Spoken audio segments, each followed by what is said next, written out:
So magandang araw kabola, so meron na naman pong dirinap po kabola na matinding rumor itong si Snow Badwa na dapat talaga natin pag-usapan.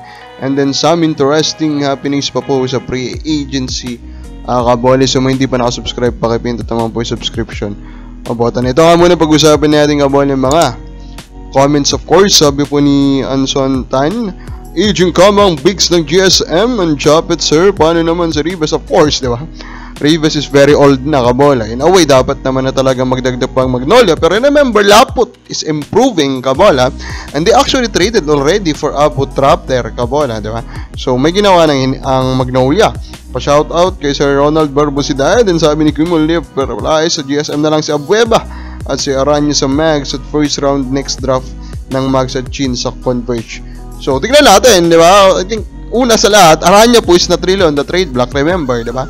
So, sinasabi lang naman, sinay lang naman Snow Badwa na interested yung mga teams po ng conglomerates kabola. Pero he is not on that trade block kabola. Now, ito po yung isa pang kailangan pag-usapan. No? Aput Raptor daw kabola is interested na sanang umalis at pumunta po ng Japan. Kaya nag-a-ask na siya kabola kung pwede na siyang umalis dun sa kontrata niya. Hinahabol niya ata kasi alam ko may deadline kabola sa pagpapasahin po ng mga Asian imports. Yan siguro hinahabol po dito ni Aput Raptor kabola. Pero dun sa last natin na check, dun po sa kanyang Facebook account, currently nandito pa ata siya sa Pilipinas kasi mga last post niya nasa Siargao pa siya kabola. And of course, at the end of the day, it's Magnolia kabola who still need to say yes before they let him go kabola. And remember, hindi rin po ganun kadali pong kausap. Actually, ang management ng San Miguel Corporation, the whole conglomerates kabola sa mga ganito. Kasi ayaw nila, of course, magmukha po na umihina sila kabola in keeping their players kabola, di ba? So with that, I do not think that it will be easy for Aput Raptor to just go. Pero if this happens, kabola, biglang mababaliktad yung nangyari in trade. Biglang converge ata yung panalo na dun sa trade po na naganap. If you remember, last year kabola. Now we have a breaking rumor kabola here when we are still recording this video. Sabi dito, ito daw po si Chris Newsom ay baka nilagay na po ng Meralco Balls sa kanilang trade block. Bakit kabola? Kasi malapit na pong magtapos yung kontrata niya. And pag natapos na po yung kontrata niya kabola, pwede po siyang maging isang unrestricted free agent kabola. Pag sinabi mo pong unrestricted free agent, ang ibig sabihin nun kabola, he is eligible to sign with any team. And this is very, very interesting kabola. Kasi Meralco Balls is of course a team under the MVP banner, di ba? And we believe that they have a lot of money that they can throw on Chris Newsom, who is arguably, of course, logically, their best player, their ace player, their main guy, kabola.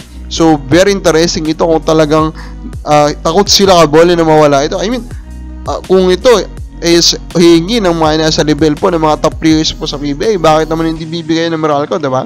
Or hindi ba yung kayang ibigay po ng MVP group? Just keep him on the team, diba kabola? Now, ang interesting dito, kinumpira ni Snow Badwa yung sitwasyon dun po sa sitwasyon ni Benji Paras at saka nitong si Robert Jaworski in the past. And Paras is in a way a big fan po of Robert Jaworski kabola, and he's comparing it now to the situation of Chris Newsom and Coach Tim Cone, wherein Chris Newsom is being chosen kabola by Coach Tim Cone in the national team. Kumbaga, mukhang na-appreciate daw siguro ni Chris Newsom yun kabola, and he's actually playing well under the system po of Coach Tim Cone. Although of course dun sa system din naman ni Coach Treyas, if you remember, he was also fine kabola.